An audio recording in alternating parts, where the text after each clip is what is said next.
Respiration होती है breathe in oxygen और आउट कार्बन डाइऑक्साइड। जब हम सांस लेते हैं तो ऑक्सीजन जो है वो अंदर जाती है और कार्बन डाइऑक्साइड बाहर जाती है, तो उस प्रोसेस को क्या कहते हैं? रिस्पायरेशन कहते हैं। ठीक है, रिस्पायरेशन होती है ब्रीथ इन ऑक्सीजन। ठीक है, ये डायग्राम बनाई है। ऑक्सीजन अंदर आती है जब हम सांस लेते हैं, ठीक है, और जब सांस बाहर निकालते हैं तो क्या आ जाती है बाहर? Carbon dioxide.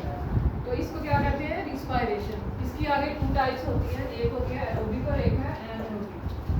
जो एरोबिक है वो क्या है? प्रेजेंस ऑफ ऑक्सीजन में होती है। The process that occur in the presence of oxygen. ठीक है, मतलब जब हम इनहेल कर रहे हैं, सांस अंदर लेके आ रहे हैं तो ऑक्सीजन अंदर आ रही है, तो ये कौन सा अमल है?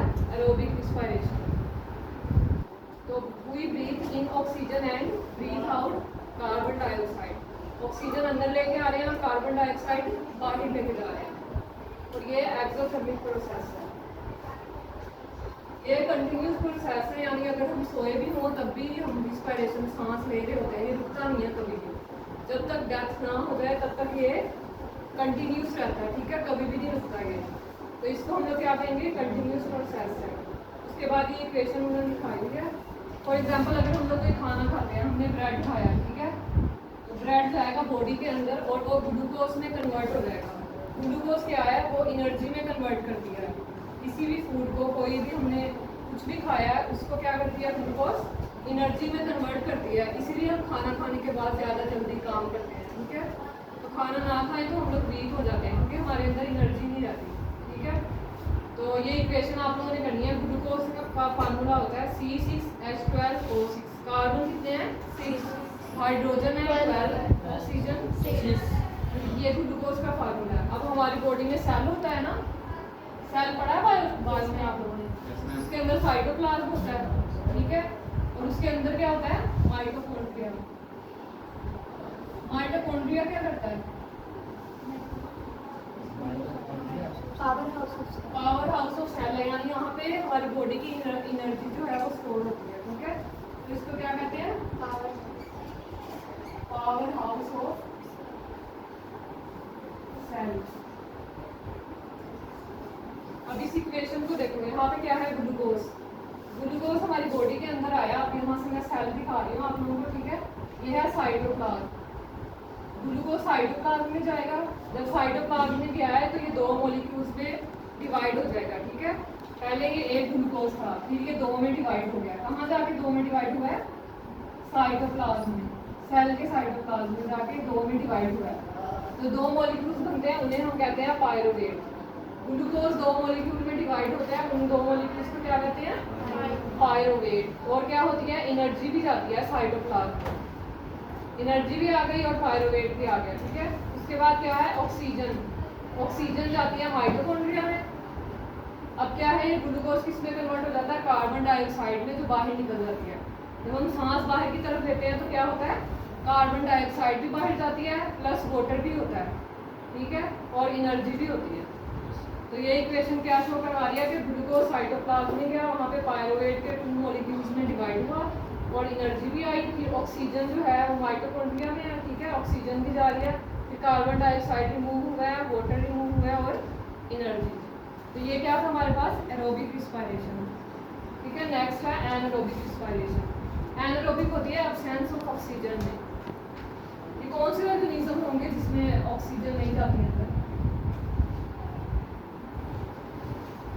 बैक्टीरिया और एल्गी ऐसे ऑर्गेनिज्म हैं। ठीक है, वो जो है रिस्पायरेशन जब करते हैं तो उधर एब्सेंस ऑफ ऑक्सीजन होती है, यहाँ ये ऑक्सीजन नहीं होती वहाँ पे। ठीक है, और ये एरोबिक किसमें होता है? ह्यूमंस में।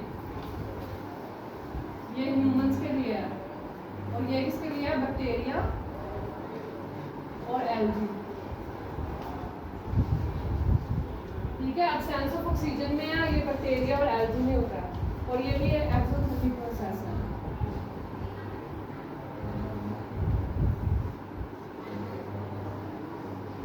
इसकी इक्वेशन को देखो आप लोग। इधर भी जो है वो ग्लूकोज गया है साइटोप्लाज्म में। ठीक है, ग्लूकोज साइटोप्लाज्म में गया है, उसके बाद 2 मॉलिक्यूल्स में डिवाइड हो गया है, जिसको हम क्या कहते हैं? पायरोवेट। प्लस क्या है? एनर्जी। उसके बाद यहाँ एब्सेंस ऑफ ऑक्सीजन है, यहाँ पे क्या थी? ऑक्सीजन थी। एरोबिक में ऑक्सीजन थी, एनारोबिक में ऑक्सीजन नहीं है, इसलिए यहाँ पे क्या लिखा है, एब्सेंस ऑफ ऑक्सीजन। ठीक है, तो ये क्या रिमूव करवाता है, C2H4OH, किसका फार्मूला है, एथेनॉल का। इसमें एथेनॉल रिमूव होती है, कार्बन डाइऑक्साइड और एनर्जी, और ह्यूमंस में क्या रिमूव होती है, कार्बन डाइऑक्साइड। एनारोबिक में कार्बन डाइऑक्साइड भी है प्लस एथेनॉल है और एनर्जी भी है, इसमें वाटर नहीं है। आप लोग डिफरेंस देखो, यही इक्वेशन इसमें डिफरेंस है।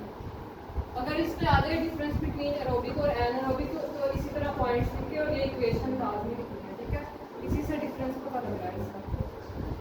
उसके बाद हम लोगों ने लिपिड्स देखना है। ठीक है, लिपिड्स किसमें होता है, फैट, वैक्सीन, जितनी भी हम लोग बेकरी की चीज़ें जो लेते हैं, केक और ये बिस्कुट वगैरह, उसमें कार्बोहाइड्रेट्स होती हैं, लिपिड्स होते हैं। ठीक है, तो जब वो हम लोग इनटेक कर रहे हैं, लिपिड्स हमने इनटेक किए हैं, तो हमारे अंदर क्या होगी, एनर्जी आएगी। ठीक है, जो लिपिड्स होते हैं वो हाफ ऑफ द बॉडी को जो है वो एनर्जी प्रोवाइड करते हैं। जो हाफ फ्यूल है ना, हाफ एनर्जी जो बॉडी में आ रही है वो लिपिड से आ रही है। ठीक है, तो लिपिड्स का इसमें ये रोल है कि ये एनर्जी प्रोवाइड करता है। उसके बाद है ग्लाइकोलाइसिस। ग्लाइकोलाइसिस एक प्रोसेस है जिसमें क्या है, ग्लूकोज जो है वो टूट रहा है, ब्रेक डाउन हुई है इसकी, और ये दो मॉलिक्यूल्स में डिवाइड हो गया। एक ये है पायरोवेट और दूसरा भी पायरोवेट किया। जब भी ये डिवाइड होगा जो मॉलिक्यूल बनेगा उसे क्या कहेंगे, पायरोवेट कहेंगे। ठीक है, तो ये टू मॉलिक्यूल्स में डिवाइड हुआ है, इसे क्या कह रहे हैं, पायरोवेट। अब ये डिवाइड हुआ है ना तब, तो यहाँ पे 2 ATP के मॉलिक्यूल्स प्रोड्यूस हुए हैं। ATP किसे कहते हैं, एडिनोसिन ट्राइफॉस्फेट। ठीक है, ये एनर्जी देती है बॉडी को, प्रोड्यूस करते हैं। एटीपी जो है वो एनर्जी प्रोवाइड करते हैं बॉडी को। तो ग्लाइकोलाइसिस क्या करता है, ग्लूकोज की ब्रेकडाउन करके पायरुवेट के 2 मॉलिक्यूल्स में डिवाइड किया।